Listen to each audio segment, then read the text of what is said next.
Hello friends, good morning. Welcome back to my channel Shrima worlds ব্লগসে নিয়ে চলে এলাম নিউ ভিডিও।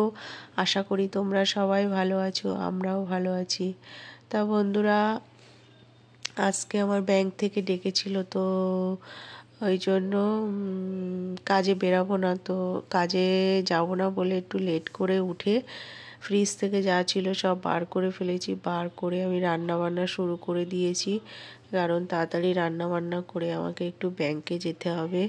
তো এদিকে করছিলাম ডাল, মাছের ঝোল, ওই ধনেপাতা সর্ষে বাটা আর ধনেপাতা টমেটো দিয়ে সর্ষে বাটা করছিলাম, আর ভাত।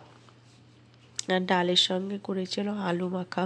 অনেক দিন খাওয়া হয়নি আলু ভাতে আলু মাখা করে, তাই বলে এই ছিল আজকের মেনু। তারপরে ঝটপট করে স্নান করে আমি চলে গেছিলাম ব্যাংকে। ম্যানেজার ডেকেছিল, কারণ হচ্ছে আমি যে সময় লোনটা নিয়েছিলাম লোনের ইন্টারেস্ট অনেক কম ছিল, এখন নাকি বেড়ে সেটা অনেক হয়েছে, 9% হয়ে গেছে। আর যখন নিয়েছিলাম তখন 6% ছিল। তো এই জন্য আমাকে একটা অ্যাপ্লিকেশান করে জমা দিতে হয়েছিল। তো আমি গেছিলাম। তো আমার এখান থেকে হেঁটেই যাওয়া যায় তেঁতুলতলা, আমি থাকি লালকুঠি। তো আমি হেঁটে যাইনি, আমি কি বলে অটোতেই গেছিলাম। তাই ওই অটোর জন্য ওয়েট করছিলাম। তো আমি সুইমিং পুলের সামনে দাঁড়িয়েছিলাম, অটোর জন্য ওয়েট করছিলাম কখন অটো যে কটা আসছিল, কারণ তখন ওই 2-2:30 বাজে, তো বেশ ভালোই ছিল, ভিড়ভাট্টা ছিল অটোতে। হ্যাঁ, তো অটোর জন্য আমি ওয়েট করছিলাম। তা অটোটা যে কটা অটো আসছিল দেখছিলাম ভর্তি ছিল। তারপর অনেকক্ষণ পরে প্রায় 5-6-7 মিনিট 10 মিনিট ওয়েট করার পরে একটা অটো এলো, সেই অটোয় উঠে পড়লাম। এবার আমার কাছে ছিল না খুচরো পয়সা। তারপরে একটা টেনশান ছিলাম, তো ওনার কাছে আমি জিজ্ঞাসা করেই বললাম যে আছে তো খুচরো হবে তো 50 টাকা। আমি এখন কিন্তু এইটা আর ভুল করি না, কেন বলো তো, যে কবার আমি গাড়িতে উঠি জিজ্ঞাসা করেই উঠি, কারণ অনেকবার আমি করেছি, ভুগেছি যে খুচরো পয়সা না নিয়ে উঠলে অটোওয়ালারা খুব সমস্যা ঘটায়। তাই পরে আমি জিজ্ঞাসা করে এসেছিলাম এই যে ব্যাংকে, তো আমাদের তেঁতুলতলায় এই যে পাঞ্জাব ন্যাশনাল ব্যাংক, এখান থেকে আমি লোন নিয়েছিলাম, বাট এখন অনেক সমস্যায় ভুগছি। তো এসে খেয়ে দিয়ে ঘুমিয়েছিলাম। তারপরে সন্ধ্যাবেলা একটু বাবলাতলায় এসেছিলাম, একটা আন্টির একটু কাজ ছিল অল্প, তো সেই কাজটা করতে এসেছিলাম। তো শাক পাতা দেখালাম, দেখলে তো ওখানে যে শাক নেওয়া 20 টাকার নিচে কোনো শাক নেই। আর এখানে দেখো, এখানেও অনেক অনেক দাম বলছিল, বাপরে বাপ।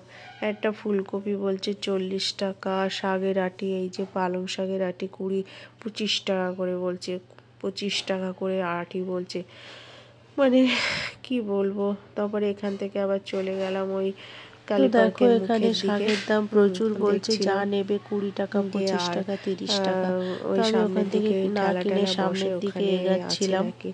তারপরে আবার ঘুরে ফিরে সেই প্রথম যে দোকানটায় এসেছিলাম, তো এই দাদাটার কাছ থেকে নিয়েছিলাম দুটো ফুলকপি, 50 টাকা নিয়েছিল। আর হচ্ছে নিয়েছিলাম টুকটুক করে অনেক সবজি নিয়েছিলাম, তোমার কড়াইশুঁটি নিয়েছিলাম, তারপরে একটু কি বলে। তো গুড মর্নিং বন্ধুরা, কালকে ভিডিওটা শেষ করতে পারিনি, তাই সকাল সকাল আবার রান্না দেখিয়ে তোমাদেরকে শুরু করলাম। সবাই তোমরা কেমন আছো প্লিজ কমেন্ট করে জানাবে। আমরা তো মোটামুটি ভালো আছি, কালকের থেকে অনেকটাই ভালো আছি, ঠান্ডাটা কম আছে। হ্যাঁ, তো এখন এই কাজে যাব, ওই জন্য ঝটপট করে উঠে রান্না। কালকে যে সবজি কিনেছিলাম, বাপরে বাপ কী দাম কী দাম, 100 টাকার সবজি 2-3 রকমের অল্প অল্প করে নিয়ে এসে ওটাই রান্না করছি। তা আজকে করছিলাম এই যে সয়াবিনের তরকারি, উচ্ছে আলু ভাজা, শাক ভাজা, তো এইগুলোই তোমাদের সঙ্গে শেয়ার করছিলাম। তো সে আমার ছেলে তো ভীষণ ভালোবাসে সয়াবিন খেতে, তো ওটাই করছিলাম। আর হ্যাঁ, তোমার শাক এসেছিল সকালবেলা, কালকে তো ওখান থেকে শাক দেখো বন্ধুরা, এই যে আলু উচ্ছে ভাজা করেছি, লাল শাক ভাজা সকালবেলা 2 আটি শাক 20 টাকা দিয়ে নিলাম, আর হচ্ছে করলাম সয়াবিনের তরকারি আর এই যে সয়াবিনের তরকারি। তারপরে এই রান্না বান্না করে ঘরটার মুছে বিছনা টিছনা তুলে এবার স্নান করে এই দুটো খেয়ে বেরাচ্ছি। বিশাল তাড়াতাড়ি কাজ করেছি। এখন বাজে 11:15, এখন আইডিয়ালে পৌঁছাতে হবে। দিদি ফোন করেছিল। তো টাটা, পরে দেখা হচ্ছে। গুড ইভিনিং বন্ধুরা, চলে এসেছি সন্ধ্যাবেলা। এখন সন্ধ্যা না, ঠিক 9:30 বাজে। 2-3 জন এসেছিল চা খেতে খেতে। দেখো 2-3 বার করে চা বানিয়েছি আর খাচ্ছি আর গল্প করছি। আজকে না আর বেরাইনি, ওই যে কাজ থেকে বাড়ি এসেছিলাম। আরও 2-3 জায়গায় কাজ ছিল, কিন্তু একটা কাজ ক্যান্সেল হয়ে গেছিলো, তো বাড়ি এসেছিলাম, তাই বলে আর যেতে পারিনি। ঘুমিয়ে পড়েছিলাম। তো কালকে দেখো শ্যাম্পু ট্যাম্পু করতে হবে, 2-3 দিন তেল দেওয়া আছে, তো এইভাবে আর বেরোতে পারছি না। কাশিটা অনেকটাই কমেছে, মোটামুটি এখন ভালো আছি। এই সন্ধ্যা থেকে 2বার চা খেলাম। একটা ননদ আমার নিয়ে এসেছিলো, কী বলে, ওই যে চপ নিয়ে এসেছিলো, চপ খেয়েছি, মুড়ি খেয়েছি, বিস্কিট খেয়েছি। খেয়ে এই চারিদিকে ফোন করছি, গল্প করছি আর এই ভিডিও এডিট করছি। তো কাল আর আজ মিলে যে ভিডিওটা করেছি সেটাই আমি এখন শেয়ার করছি। তো আমার ভিডিওটা যদি ভালো লাগে প্লিজ লাইক কমেন্ট শেয়ার করবে। সবজির যা দাম বেড়েছে বন্ধুরা, আমার হাজব্যান্ডকে তো 100 টাকা দিলে বলে সবজি পাওয়া যায় না। তো আমি কালকে 100 টাকার সবজি কিনে নিয়ে এসেছিলাম বাবলাতলা থেকে। সত্যি অনেক দাম বেড়ে গেছে। তোমার শাক 20 টাকা, 25 টাকা, 30 টাকার নিচে কোনো শাকের আটি নেই। তো সকালবেলা আমার বাড়ি ফ্ল্যাটের সামনে যে কাকুটা আসে, তোমাদেরকে আগে অনেক পুরানো ভিডিওতে দেখবে, কাকুটা ব্যাগে করে অল্প অল্প করে নিয়ে আসে, বেশ টাটকা সবজি। তো উনি 2 আটি শাক দিয়েছিল, 20 টাকা নিয়েছিল, বলছিল 15 টাকা দাও, কিন্তু 20 টাকাতে আমাকে এই কত 10 এক একটা কত করে বলছিল, এক একটা 15 টাকা করে বলছিল, সেটা 10 টাকা করে নিয়েছিল। তা অনেকটাই আমার দুবেলা হয়ে যাচ্ছে শাক। সকালে হয়েছে, তো এখন তো আর খাবো না, ওটা রেখে দিয়েছি, কালকে আবার গরম করে খাবো। তো আজকে আর কাজে বেরাইনি। হয়েছি এই সন্ধ্যাবেলা যদি কাজে বেরায় আবার ঠান্ডাটা লেগে যাবে আমার। তো ওই জন্য কালকে একেবারে বেরাবো দুপুর। শনিবারে তো গ্রিন হাইটসে আমার কাজ আছে।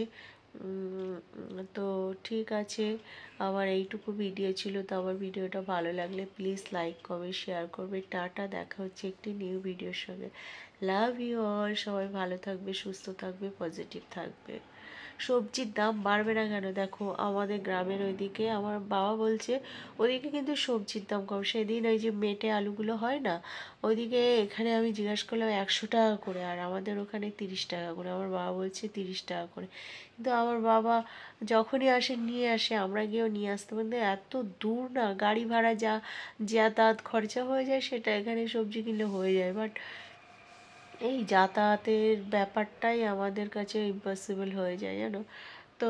যাই হোক, মানে খেতেই হবে না, যতই দাম হোক এ হোক, খেতেই হবে। তো এইভাবেই চলতে হবে, এইভাবেই সব কিছু। তো টাটা, দেখা হচ্ছে একটি নিউ ভিডিওর সঙ্গে। Love you all.